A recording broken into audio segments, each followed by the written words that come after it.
through the redemption of the metals, through the regeneration of the metals.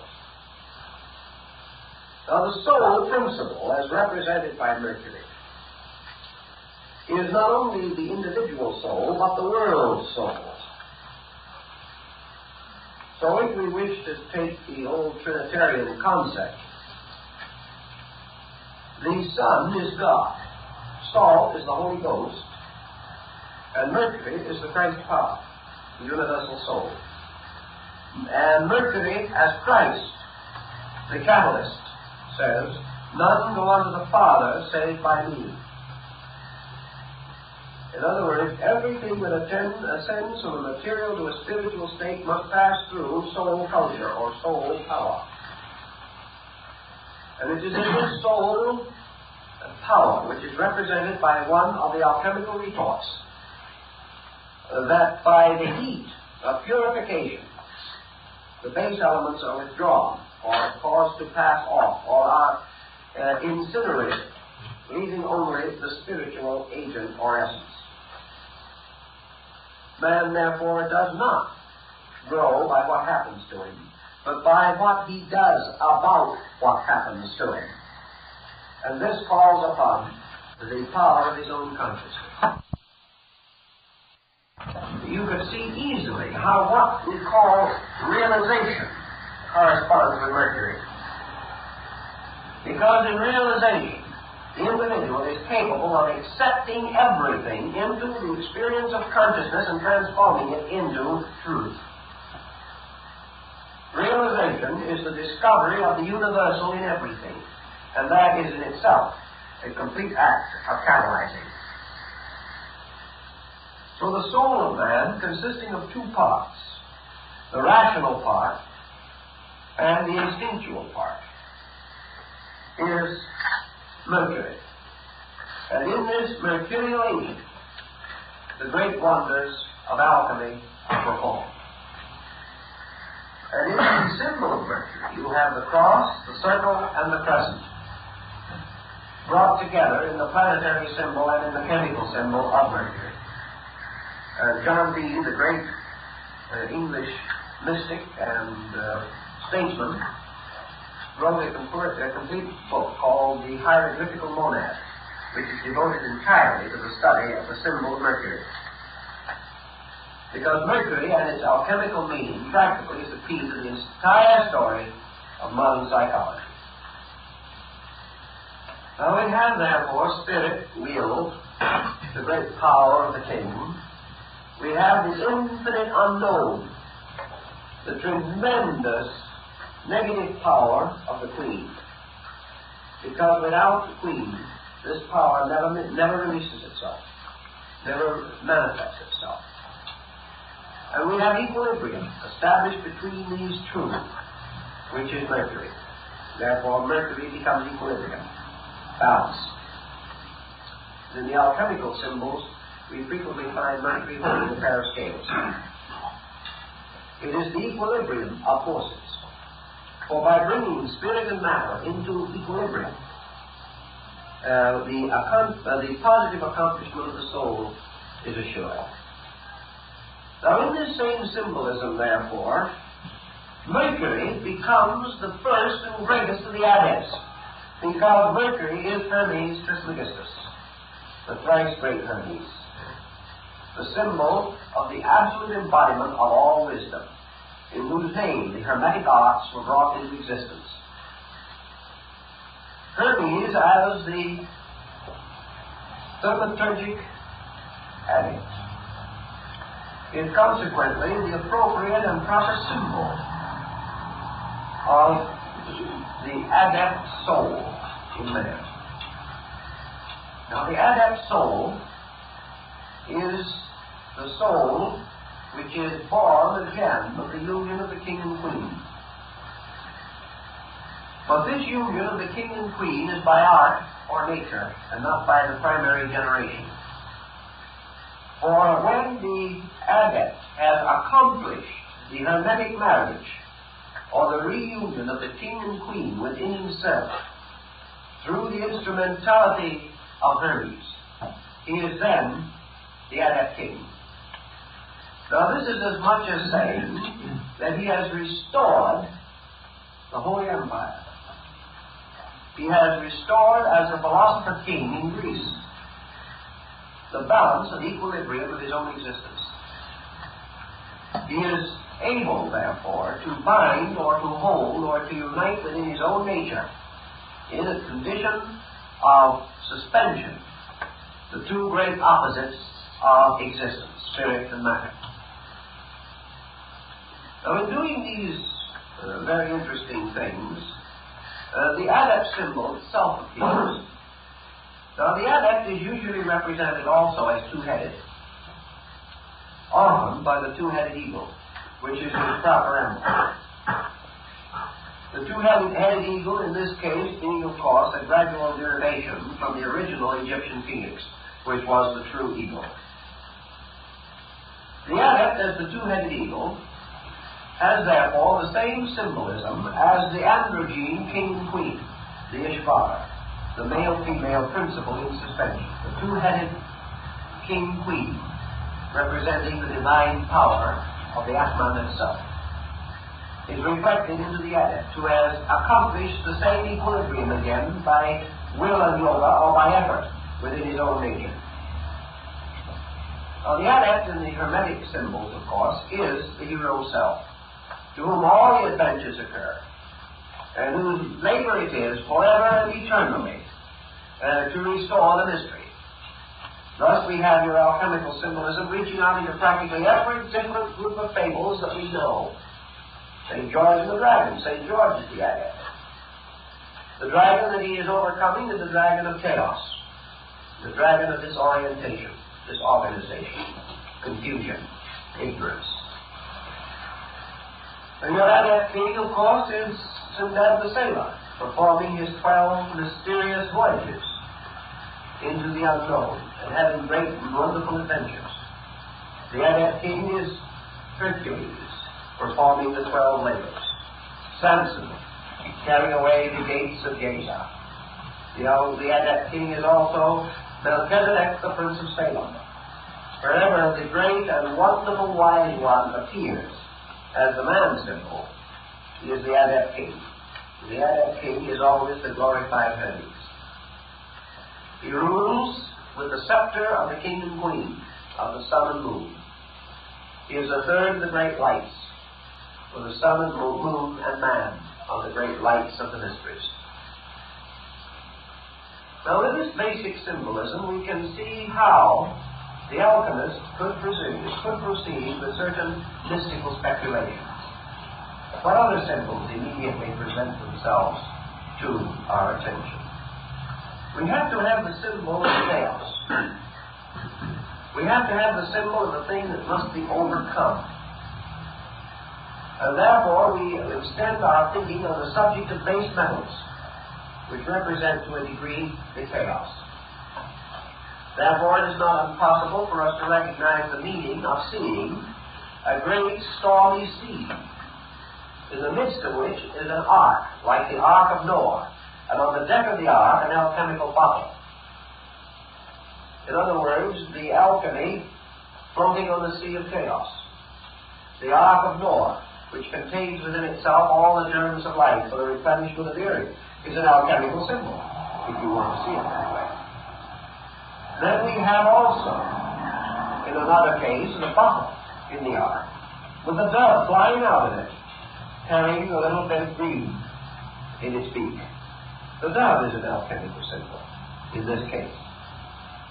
We have accepted it as a symbol of promise, as a symbol of the restoration of faith and of peace and of the return of life to the world. But the dove is an alchemical emblem. Wherever it appears, it is a soul symbol. Now, in another kind of alchemy, we can have monsters, griffins of all kinds. But your base substance, your crudity, your corrupt material from which all of these things are derived, must always represent crude matter, or its equivalent, crude, undeveloped consciousness within a living thing, this consciousness existing in a state of total ignorance. Now, if you will go back to the legends of the Trojan War, you will find the references to the ancient city of Ilium, which comes from the word elos, meaning slime or mud, from which all things are supposed to have come forth in the beginning of life. Even science is inclined to take a little of that attitude in the generation of living things. But they came out of primordial ooze, mud, or the slime of a prehistoric world.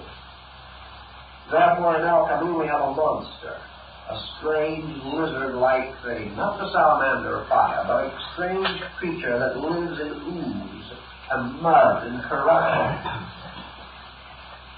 A kind of a behemoth, a leviathan, that must be attacked by Murdoch and slain with the sword of light and will. Here we have also Fafnir in the Nordic mythology, sleeping and guarding the cave of the Nibelungen treasure. And his only remark is, "Let me sleep." The dragon of chaos. Then, as you watch this dragon of chaos, you see Mercury, or Merodach, or Tammuz, or whichever one of the deities you wish to think, Adonis, all of them, coming down with the sword, armed with light, bearing the shield of power, and slaying the dragon of chaos. Now, let's think just for a moment now of what this might possibly mean. Probably most of us have never taken a very careful examination of our own psychological interiors. We do not realize that in the majority of instances, each one of us has within us a substratum of negative psychic material, which is this elos, or slime. This slime, or corruption, within our own psychic life, which is forever breeding and sustaining and nourishing this dark monster, this monster of negation, which is the root of the negative impulses of all man's psychic activity. And so the individual, bringing the sword of light and striking into the dark mystery of his own subjective, to slay the negative monster that lurks there, is Mercury performing one of his great alchemical labors, of which there are many.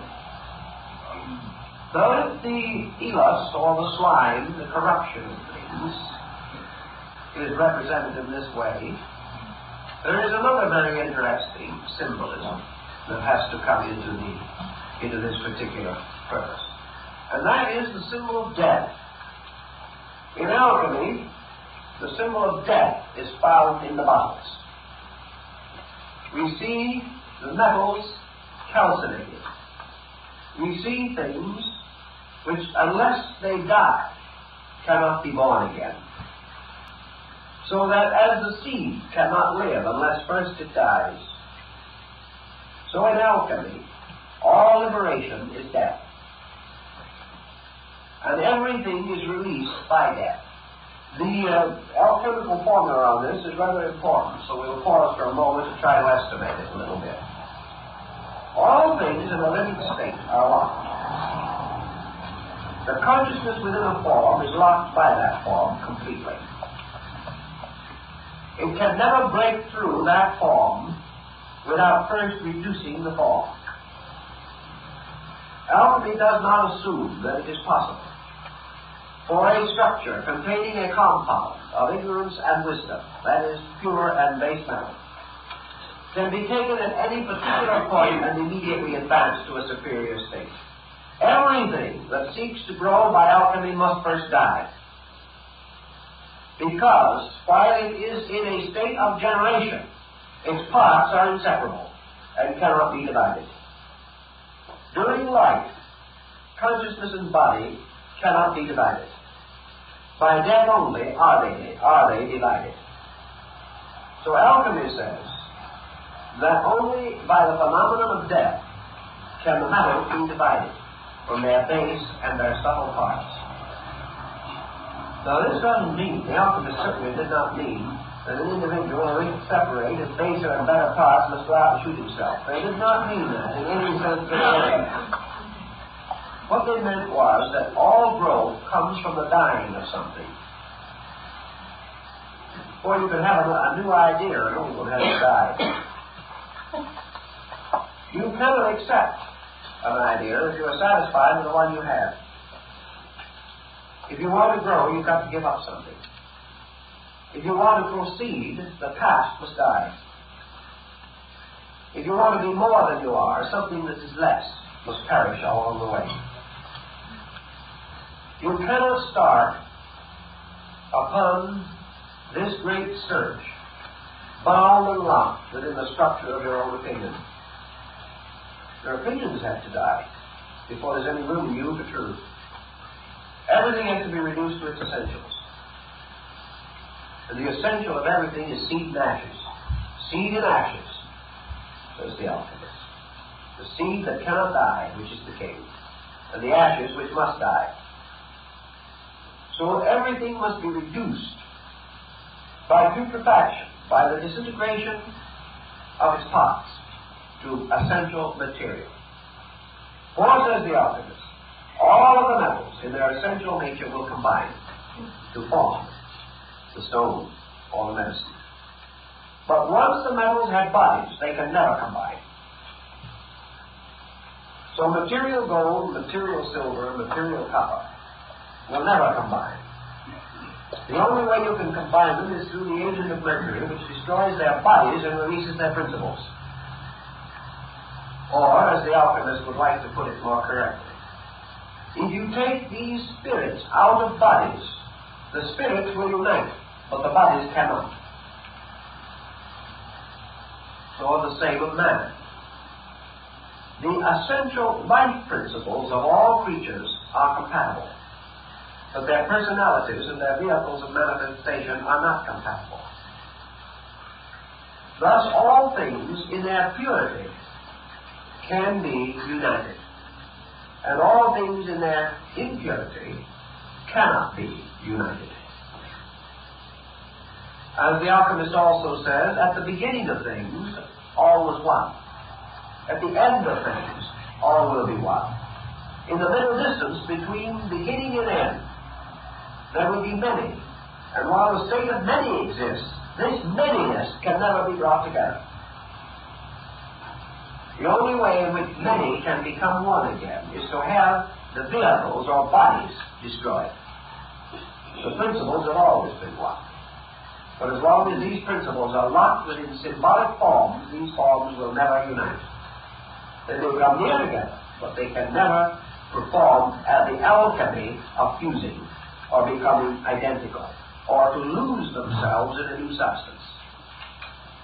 And here is again one of the great secrets of alchemy. The seven metals, or the seven substances, representing the testimonies of the seven senses and the seven powers of the soul, when they unite in the soul, they produce something entirely separate and different from themselves. And H2O does not represent H2 or O separately, but produces a new thing, differing in appearance and essential nature from its own parts. So in alchemy, when the seven metals are brought together, they do not produce a lump of seven metals. They produce a new being, completely different. And when the compound is correctly measured and estimated, the result is an entirely new being, separate and distinct, in which there is no longer any trace of the parts which made it. If you bring the material substances together by artificial means and form a statue with them, you can always divide them again, under heat or under something, under some means. In fact, mercury will usually divide them again. But in alchemy, when the seven essences have been brought together, there is an entirely new existence created. And that new existence is different from anything that preceded it. And this thing that is created by the alchemy of the union of metals is actually the human soul. And the human soul was called the homunculus, or the crystal child, that is born out of the alchemical retort, the great glass womb of chemistry. For it is the purpose of alchemy to create a living thing. And this living thing, or the homunculus, is a generation of art and nature. And the alchemist who performs this mystery plays God, for he creates. Now, he will tell you himself that alchemy is nothing more nor less than man's keen observation of natural process. The man watching, as Paracelsus watched, the miners at work, in the mines of the Fugas, watching the processes, studying the way in which coal and diamonds come into existence. Or in China, the mystery of amber, locking within itself the tiny insect from the prehistoric world. Man studying nature discovers the mystery of soul. Now, in this mystery, which is called in alchemy the homunculus, we have the same mystery that is called in Chinese metaphysics the transcendent being. And the homunculus is the new creature that is formed out of the 7 souls or 7 natures of man. Just as surely as he generates his kind by male and female, by the union of the king and queen, as a psychic and spiritual power within his own nature, so he generates himself, or generates a being out of himself, which is called the homunculus, and has its parallel in the story of Melchizedek, who was his own father and his own mother, if you remember, the Prince of Peace. Now, this being that is its own father and its own mother is adequately and properly represented in alchemy by one of the supreme symbols of the achievement, and that is the phoenix. Because the phoenix is the bird which gives birth to itself out of itself.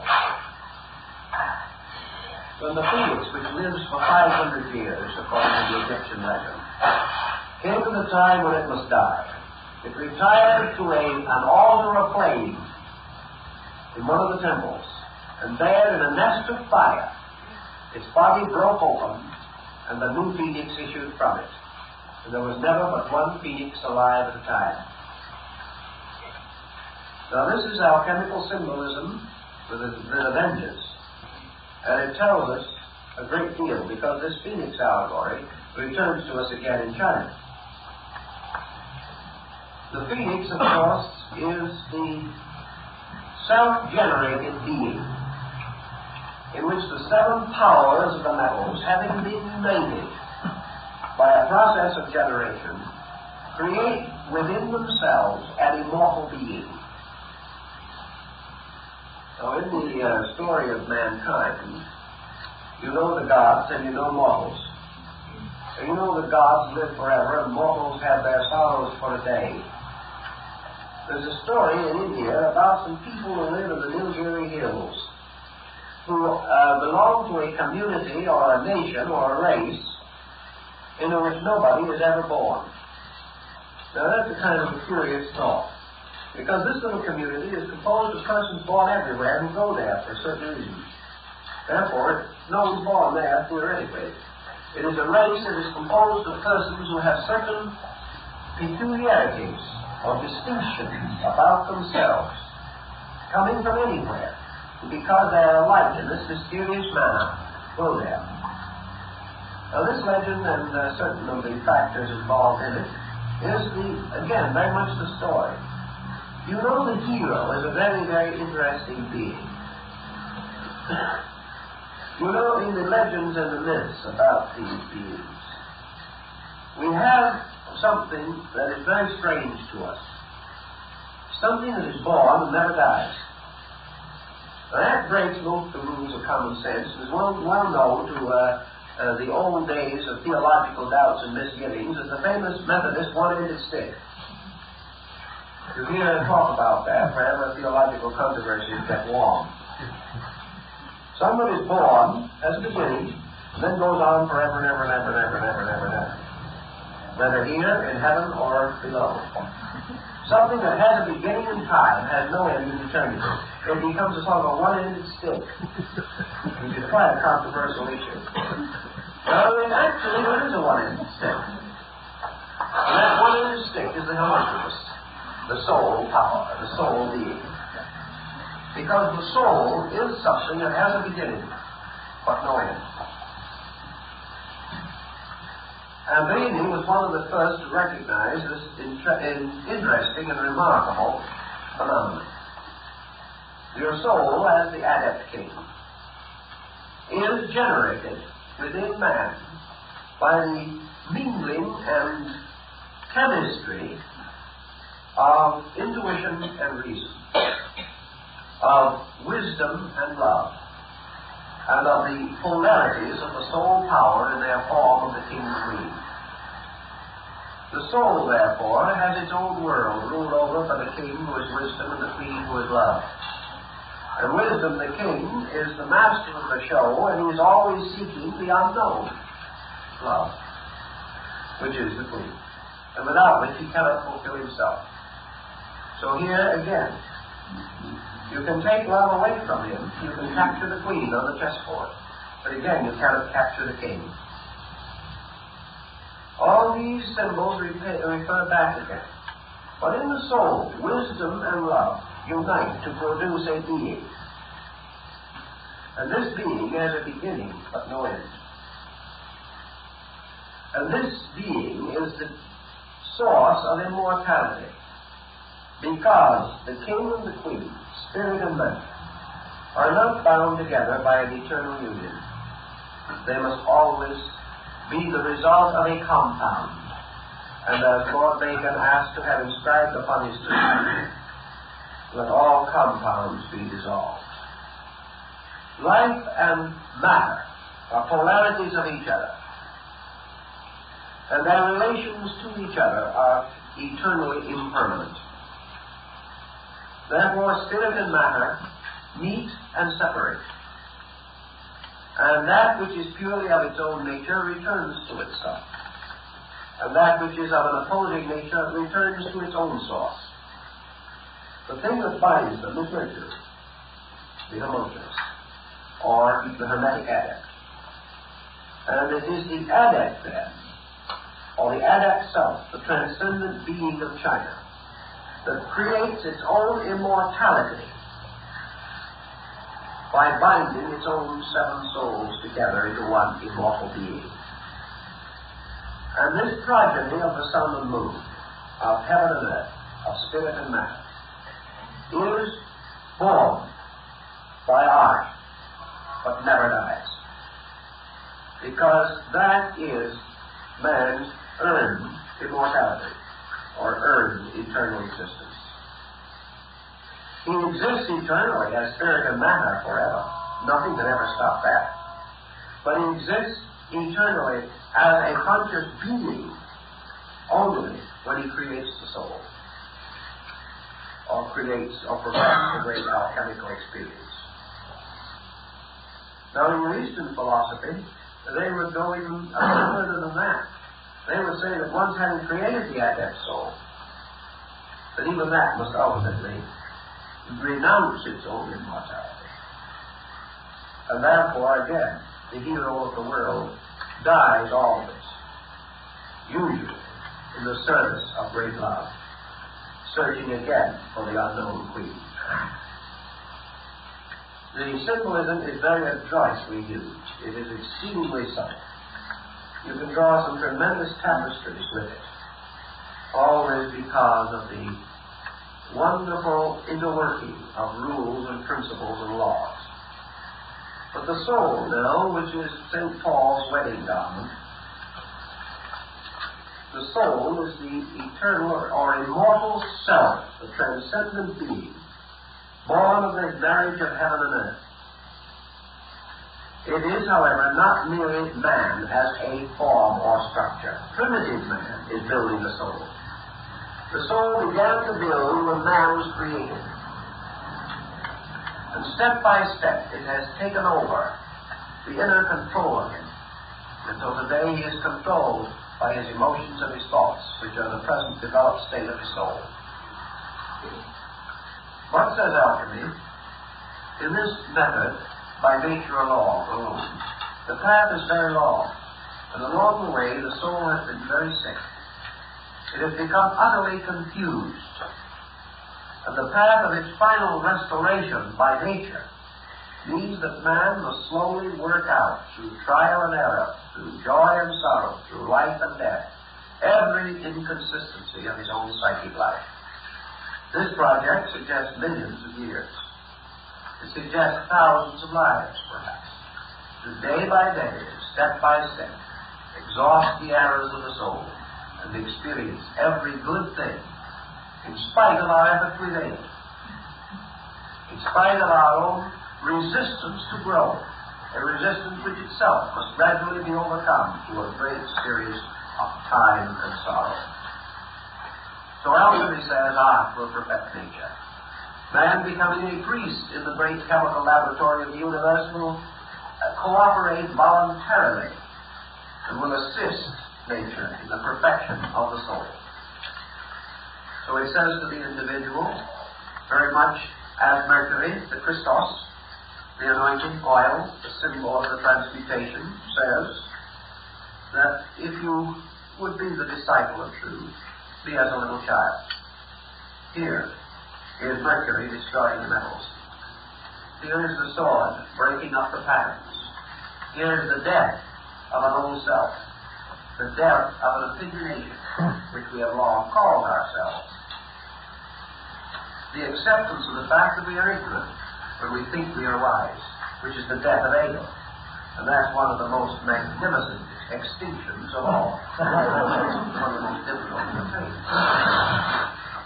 So here also stands a figure, the villain of the play, with the mortgage in one hand, the symbol of the ego, which in the alchemical art is always present as a kind of adversary, as a kind of power that seeks to destroy the work. So the destruction of the great work, of the great adept experiment by the ego comes into consideration. And the villain plays his role to try to prevent the consummation of the magnum opus. But the work of the creation of the seventh soul, or the soul of life, goes on in the alchemical mystery. In Ashmole's Theoptum Chemicum Britannicum, which is one of the great English collections of alchemical works, we have the horoscope of the great work, showing the moment in time of the birth of the adept king, his nativity properly calculated. Another book, equally interesting, has the original, true, and undoubtable horoscope of Adam. It is quite conceivable, not because we have the slightest idea of when Adam was born, and never will, but Adamus is another name for the base metals and the base substances from which the metals are taken. So we find Adam appeared in the alchemical retort. We have Eve appeared in the alchemical retort. Adam is again the king, and Eve is the mystery, the eternal quest of the unknown. So in the alchemical rites also, we find the restoration of the Virgin Sophia from the Gnosis, from the great systems of wisdom. And we have in the chemical marriage of Christian Rosenkreutz, the Virgin Lucifera, the mysterious soul counterpart of Lucifer. These are all alchemically used symbols. But they all tell us of the creation of the soul power, which is the victory of man.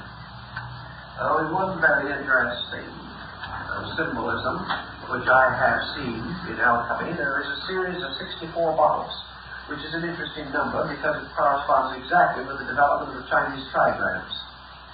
In each of these 64 bottles is an episode from the life of Christ, forming a perfect circle. And here in these episodes from the life of Christ, each incident is marked with the alchemical symbols. so that you will know exactly what is referred to. And the theory behind the whole concept is that Christ is this imperishable seventh soul, the power of immortality. And that individual who follows in the way indicated, who takes up the cross and follows the Master through the 64 augmentations of the material, as it is called, will also achieve the resurrection. And in the last bottle, as a symbol of the consummation of the great work, the creation of the diamond soul, we see the figure of Christ carrying the banner on the staff, rising in the midst of life from the grave, the resurrection. And this resurrection is the rebirth of the phoenix. The entire cycle reminds us of Paul's words, the Christ in you, which is the hope of glory. For to the alchemist, Christ is the symbol of the soul, the mystery of the soul that is born in a manger, surrounded by beasts, the soul that must pass through certain vicissitudes, be crucified and die, and be raised from the dead before it can live again. And exactly what occurs in that allegory is told in the story of the death and resurrection of the seed in the ground. For this is the parable. The seed is the Word of God. And alchemy says, the seeds of the metals are the seeds of immortality. In this way, the soul mystery in alchemy is unfolded at its true purpose. The integration of the soul as a living vehicle within which a new being, the Son of heaven and earth, can have a real and conscious life. This is the adept self, the reborn, the twice or thrice born Hermes. In this same symbolism, we come across a number of other very intriguing things for thought. We have the tree of the metals. We have the Saturn, Cronus, the old one-legged gardener walking on a crutch. And we have him carefully watering the tree upon which grow the seven metals in the form of flowers and fruit. This is the tree of alchemy. This is also represented in another form as a tree with 12 bears bearing a fruit on it. In this case, watered by the same old man, with the opposite leg crippled, and this time the tree bearing on it the 12 signs of the zodiac as fruit. The 12 signs of the zodiac, incidentally, represent the 12 steps or mutations which are repeated in cycles to produce the augmentation of the stone. For the stone at the beginning is very weak, and it must be repeatedly augmented, cycle after cycle, until it increases in strength. This is because man in the practice of truth is at first very weak and infirm. But by continuous repetition, or the continuous recollection of reality, it constantly increases within himself through the contemplative disciplines. It's the same thing exactly. We have two trees, one with 7 metals and one with 12 signs of the zodiac. And one is the tree of the knowledge of good and evil, which is the tree of the soul. And the other is the tree of life, which bears the 12 manner of fruit, which are for the healings of the nations. And if you will look down at the bottom of the tree of life, you will find lying in the ground beneath it the king and queen buried together, and from their body the tree rising. Because from the union of heaven and earth rises the tree of life. But the tree of the metals, or the soul, the 7 blossoms on that tree, are watered and taken care of by Saturn, the old god of contemplation, the punisher, the destroyer, the principle of karma and retribution and discipline. The old one-legged gardener is self-discipline, by which the tree of the soul is caused to bear its fruit. So each little story is a little gem in itself, telling things about all these moral mysteries. But with it all, let us not forget that Roger Bacon is said to have gone to the King of England and offered to finance by man-made gold the crusade. Gold was made. Now, how and why was gold made? the gold makers actually did cause the precipitation of metals. And there are examples in European museums, some of which I have seen, of man-made gold. Not made at the expense of $50,000 an ounce. That's when we try to do something of that kind by our present scientific means. We can make gold, but not on a profitable basis. Of course, it goes up much higher, so it gets to be profitable. The reason why the alchemist was able to make gold was because he had learned something. He had learned that the same power which makes soul operates on an archetype. That the soul represents an artificial gold, a synthetic gold, and that it can be manufactured, as man manufactures his own destiny. And in the same way, by the same laws, the metals, the physical metals, can be handled. But in order to handle them, as Nicholas Flamel points out, you must kill the metals. You must actually perform on the physical plane the death and resurrection of the metals. You kill the metals. You take copper, iron, tin, mercury. You take these and you learn how to absolutely destroy them. And when you have completely destroyed them, you have released by that means from them a universal essence which permeates them all. Then, if you know how, you can restore that pattern according to the element that you desire. But you cannot do it while iron is iron, or zinc is zinc, or copper is copper. It must first be reduced to a common denominator. And the discovery of the common denominator applies to many things. Today we have a problem in connection with common denominator. When we have Japanese and Chinese and Hindus and Greeks and Persians and Jews, we are never going to have brotherhood of man. We can't. But we can only have that brotherhood of man when we destroy the differences and discover the reality. We have got to go back and down through and remove all these layers of separateness and find the unity, and then build upon it. We will have one people. That's the same principle exactly as the alchemical experiment. We cannot take things in their various degrees of development and synthesize them. You've got to reduce them to their basic principle. That's why we practically have to reduce the human being to extremity before you teach him anything. It is only when he says to himself, I am a complete failure, that he begins to have a little hope of succeeding. When he says to himself, I don't know what to do next, then he will begin to think. Because he has reduced himself to his basic element by rejecting and renouncing his own confusion and error. So in alchemy and in all departments, including chemistry itself, the reduction of these elements to their basic element makes possible their restoration in a new and important integration, or into a new chemical substance, which can be augmented then by cycles until its particular purpose is attained. Gold can be made.